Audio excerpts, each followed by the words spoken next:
Hello दोस्तों, जैसा कि आप लोगों को मालूम है कि गॉड ऑफ रीइंकार्नेशन का सीजन 2 बहुत जल्द आने वाला है, लेकिन उससे पहले हमारे सीजन 1 पर कॉपीराइट ब्लॉक्स आ गए थे, जिसकी वजह से वो हमारे यूट्यूब चैनल से डिलीट हो गया। लेकिन आप में से बहुत सारे लोगों ने अभी तक गॉड ऑफ रीइंकार्नेशन सीजन 1 नहीं देखा था, इसलिए हम उसे दोबारा से री एडिट करके अपलोड कर रहे हैं। उम्मीद करता हूँ कि आप लोगों को ये सीजन 1 देखने में काफी ज्यादा मजा आएगा। और अगर आप लोगों ने ऑलरेडी देख लिया है तो कोई बात नहीं, एक बार दोबारा से देख लो, आपकी पुरानी यादें दोबारा से ताजा हो जाएगी। और हाँ, जैसे ही सीजन 2 का एपिसोड 1 रिलीज होगा, मैं वो भी आप लोगों के लिए एक्सप्लेन करके अपनी इसी चैनल पर अपलोड कर दूंगा। तब तक आप इस वीडियो को एंजॉय करो। कहानी शुरू होती है और हम देखते हैं गॉड ऑफ लाइफ और गॉड ऑफ डेथ को, जो कि आपस में बहुत ज्यादा खतरनाक फाइट लड़ रहे थे। गॉड ऑफ लाइफ कहता है आगे मत बढ़ना, नहीं तो मुझे तुम्हें जान से मारना पड़ेगा। जिसके जवाब में गॉड ऑफ डेथ कहता है तुम खुद को समझते क्या हो, तुम्हें क्या लगता है कि तुमने इनकारनेशन सिस्टम बनाकर इस दुनिया को बचा लिया? ऐसा नहीं हो सकता, क्योंकि हर चीज को एक न एक दिन खत्म हो जाना चाहिए। तभी गॉड ऑफ लाइफ उसे बीच में ठोकते हुए कहते हैं तुम हर वक्त मौत की बातें करते रहते हो। और इसी के साथ गॉड ऑफ लाइफ अपनी स्वॉर्ड से उस पर हमला कर देते हैं। दोस्तों, यहाँ आप सोच रहे होंगे कि ये दोनों आपस में लड़ क्यों रहे हैं, तो मैं आपको बता दूं कि गॉड ऑफ लाइफ ने इनकारनेशन सिस्टम बनाया, यानी जब कोई इंसान मर जाए तो उसकी रूह दोबारा जन्म ले सके, ताकि यूनिवर्स का सिस्टम लगातार गोल गोल चलता रहे। पर गॉड ऑफ डेथ का मानना था कि ऐसा नहीं होना चाहिए, हर चीज को एक न एक दिन हमेशा के लिए खत्म हो जाना चाहिए। इसलिए उन दोनों के बीच एक बहुत खतरनाक फाइट शुरू हो गई थी। अब हम देखते हैं कि God of life God of death पर बहुत ज्यादा खतरनाक हमले कर रहा था, जिनसे गॉड ऑफ डेथ बड़ी मुश्किल से बचते हुए गॉड ऑफ लाइफ को पीछे हटा देता है। अब गॉड ऑफ डेथ को बहुत ज्यादा गुस्सा आ गया था, इसलिए वो एक फॉर्मेशन क्रिएट करके गॉड ऑफ लाइफ पर थाउजेंड्स फ्लाइंग स्वॉर्ड्स अटैक कर देता है, जिनसे गॉड ऑफ लाइफ बड़ी तेजी के साथ बचते हुए अपना एक पावरफुल अटैक करता है। इससे गॉड ऑफ डेथ का फॉर्मेशन टूटकर बिखर गया। अब गॉड ऑफ लाइफ कहता है चलो इसे खत्म करे, इसलिए वो एक फॉर्मेशन बनाकर dragons of life and death को समन करता है। ये देखकर भी गॉड ऑफ डेथ हार नहीं मानता और वो लड़ने के लिए अपना लास्ट फॉर्मेशन एक्टिवेट कर लेता है, जिस फॉर्मेशन से एक बहुत बड़ी डिवाइन सोर्ड निकलती है। अब dragons of life and death दोनों डिवाइन सोर्ड से टकराते हैं, जिसकी वजह से वहां एक बहुत बड़ा हाई एनर्जी ब्लास्ट होता है। इस एनर्जी ब्लास्ट की वजह से गॉड ऑफ डेथ मारा जाता है। दूसरी तरफ गॉड ऑफ लाइफ अपनी शील्ड से इस ब्लास्ट को रोकने की पूरी कोशिश करता है। नेक्स्ट सीन में हम देखते हैं कि गॉड ऑफ लाइफ बहुत बुरी तरह से जख्मी हो गया था। गॉड ऑफ लाइफ खुद से सवाल करता है क्या मैं इस वक्त इनकारनेशन कर सकता हूँ? अब वो देखता है कि ड्रैगन ऑफ लाइफ भी मर चुका था, इसलिए उसके पास दोबारा खुद को हील करने की पावर नहीं थी। अब वो अच्छी तरह समझ गया था कि मेरा वक्त पूरा हो चुका है। अभी वो देखता है एक सोल को जो कि भटकते हुए यहाँ आ गई थी।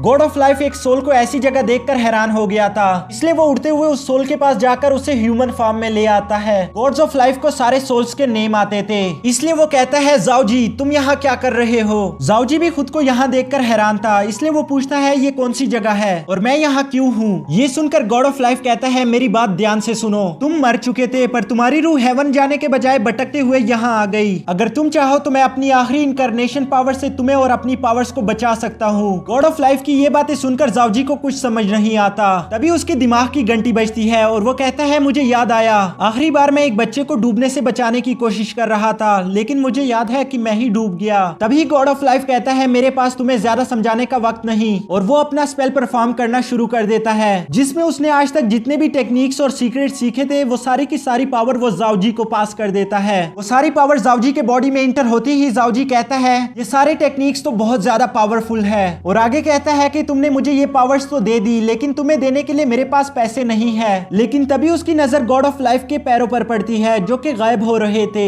गॉड ऑफ लाइफ कहता है मैं मर रहा हूँ, मेरे पास और ज्यादा वक्त नहीं, मेरी एनर्जी खत्म हो गई है, इसलिए मैं खुद को हील नहीं कर सकता, मैं सिर्फ आखिरी बार इनकारनेशन कर सकता हूँ और उसके लिए मैंने तुम्हें चुना, तो मुझे निराश मत करना। और इसी के साथ गॉड ऑफ लाइफ एक स्पिरिचुअल ड्रैगन रिलीज करके जाओजी पर छोड़ देता है, ताकि वो दोबारा से जन्म ले सके। और यहाँ गॉड ऑफ लाइफ धीरे धीरे पूरी तरह से मिट जाते हैं। नेक्स्ट सीन में हम देखते हैं कि एक शादी का जश्न चल रहा था। तभी जाओजी की सोल आकर एक रूम में इंटर हो जाती है। अब जाओजी की आंखें खुलती है और वो देखता है कि वो किसी और की बॉडी में दोबारा से जन्म ले चुका था। जाओजी अपनी आसपास की जगह देखकर सोचता है आखिर मैं कहाँ हूँ। तभी उसकी नजर सामने बैठी एक लड़की पर पड़ती है, जो जाओजी से कहती है कि आज तुम्हारी किस्मत बहुत ज्यादा खराब है। जाओजी उसकी ये बात सुनकर कुछ समझ नहीं पाता और वो बड़ी हैरानी से पूछता है क्या तभी कुछ आदमी दरवाजे को बड़ी जोर से किक करके तोड़ देते हैं। उनमें से सेंटर वाला आदमी जो कि बहुत अमीर दिख रहा था, वो कहता है कि आज तुम्हें मेरी बेटी से शादी करनी थी, लेकिन तुम यहाँ ये हरकतें कर रहे हो। इन्हें यहाँ देखकर ये लड़की भी एक्टिंग करना शुरू कर देती है और रोते हुए कहती है तुमने मेरे साथ बिल्कुल अच्छा नहीं किया।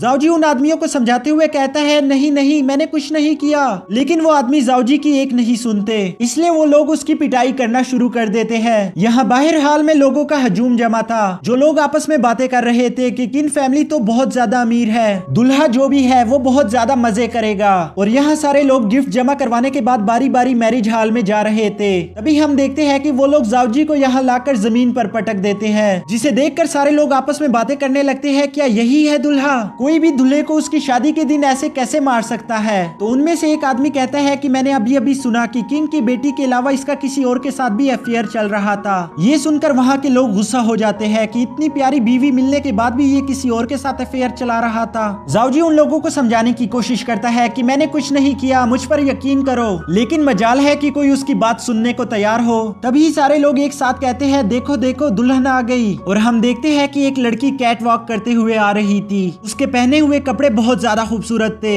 जाओजी कहता है हटो हटो मुझे भी देखने दो कि मेरी होने वाली बीवी कैसी है। और यकीन मानो कि वो इतनी ज्यादा खूबसूरत होती है कि जाओजी तो उसे देखने के बाद पागल हो जाता है। जाओजी कहता है नहीं ऐसा नहीं हो सकता, मैं इससे शादी नहीं कर सकता। और वो वहाँ से भागने की कोशिश करता है, लेकिन तभी सारे लोग उसे पकड़कर वही रोक लेते हैं। और हमें पता चलता है कि वो पहली वाली लड़की दुल्हन नहीं थी, दुल्हन तो उन सबके पीछे से आ रही थी। वो दुल्हन बहुत ज्यादा प्यारी थी, जिसे देखकर आसपास के लोग मदहोश हो जाते हैं। उसकी आंखें, उसके होंठ, उसका चेहरा सभी बहुत ज्यादा खूबसूरत थे। उसे देखने के बाद तो मानो जाओजी को उससे फर्स्ट साइट लव हो जाता है। और इसी के साथ हमारा यह एपिसोड भी खत्म